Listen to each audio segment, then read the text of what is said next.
Welcome back to the Carnivore Monthly News, where the news is always meaty.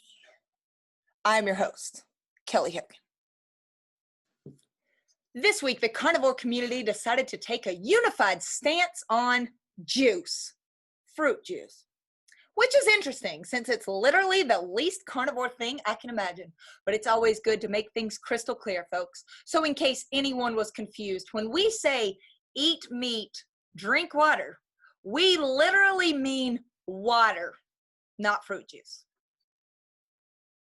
Consumer Reports tested several brands of seltzer water for PFA levels. And while most of us have no idea what PFAs are, the general consensus is that they're bad and can possibly contribute to thyroid issues.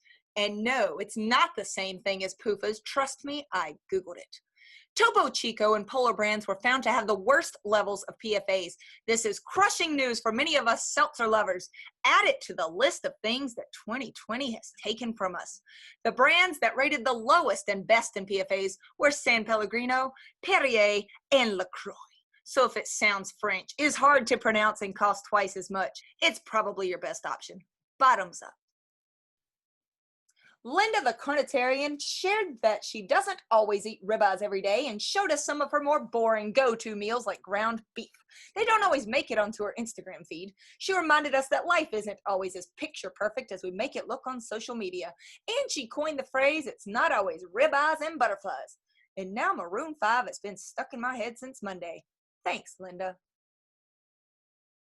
72-year-old Donna Leach showed us all how she does her headstand push-ups. I watched her tutorial and tried one for myself. Coincidentally, I've seen the chiropractor 3 times since then, and if you didn't already know this, I am a loser. Dr. Paul Saladino went on the Joe Rogan show to talk about meat. Now, we all know Paul pushes organs more than a kicking fetus and craves honey more than poo himself. But we also know that Rogan has a massive audience. Saladino and Rogan ate raw liver together on camera and shared the benefits of an all-meat diet, dispelling myths and fears about eating saturated fat. And for that, we are grateful. Thanks once again for bringing carnivore to mainstream media.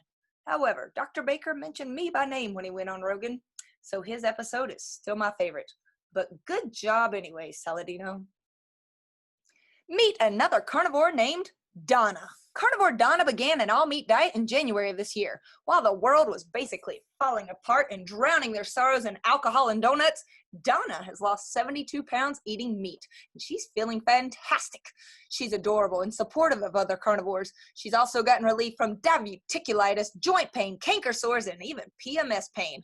If you have a minute today, go give her page some love. Laura Spath spent the week with her mom in Indiana cooking gorgeous steaks on her new cinder grill. Also, thank goodness Laura is back home because I had no one else to keep me entertained. I need my daily dose of Laura cooking steaks, painting, and just being her cute, quirky self. Welcome home, babe. We missed you. Steak and Butter Gal shared more videos of herself eating raw organs that made me want to gag, and yet I couldn't look away. Bella, you're adorable, but the sound of raw organs being sucked down is tough. You're completely gorgeous and hilarious though, so I will put up with it. Also, your egg pudding recipe is now a staple at my household, so I'm not going anywhere, but that organ video was intense. Swipe up if you're curious, but only if you have no gag reflex whatsoever. Sarah Carnivore Yogi says her electrolytes are out of balance, so she's going to try eating more, relaxing more, and having less of a calorie deficit. If she doesn't get things under control and start sleeping well again in the next 60 days, she has threatened to start eating rice. So I guess you could say the stakes are pretty high right now. This is no laughing matter. So if you're listening, Sarah's thyroid, get yourself together, or else you'll be eating rice. The clock is ticking. Simon Cowell has come back to Team Meat after veganism caused him to be weak, bloated, stressed, too thin, and exhausted. Simon has decided to start eating some meat and is feeling much better. And to that, I shall push the golden buzzer. Let's celebrate, carnivores. Dr. Robert Savis made a video called Is Carnivore Really Safe? In the video, he gave some excellent science for why meat-based nutrition is better than plant-based nutrition. He also discussed the makeup of breast milk and how our carnivorous diet made us humans. But for those of you who are short on time, the quick answer is yes. Dr. Sean Baker shared some new research out of St. Louis University showing that a high-fat, low-carb ketogenic diet is actually good for our heart. Suggested that this type of diet could be used as an intervention to treat heart failure. But they tested on mice. Come on, carnivores. Can we please get Dr. Baker's clinical trials funded? Swipe up now to donate. Let's get some official human evidence that this way of eating is safe and effective without the help of Mickey and Minnie for a change. If you would rather donate to the cause and get a cute shirt, swipe up now. Either way, eat some meat and have better heart health. Vanessa Spina, the ketogenic girl, has returned to full carnivore. She struggled last time with losing too much weight and had been doing keto recently, but is now going to try a higher calorie version of the carnivore diet by adding more fat.